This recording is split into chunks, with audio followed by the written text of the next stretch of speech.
श्रीं क्लीं श्रीं कुबेराय अष्टलक्ष्मी मम गृहे धनं पूरय पूरय नमः। ॐ ह्रीं श्रीं क्लीं श्रीं कुबेराय अष्टलक्ष्मी मम गृहे धनं पूरय पूरय नमः।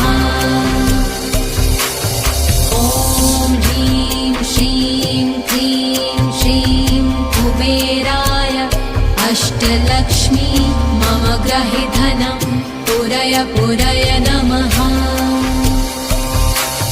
ॐ ह्रीं श्रीं क्लीं श्रीं कुबेराय अष्टलक्ष्मी मम गृहे धनं पूरय पूरय नमः।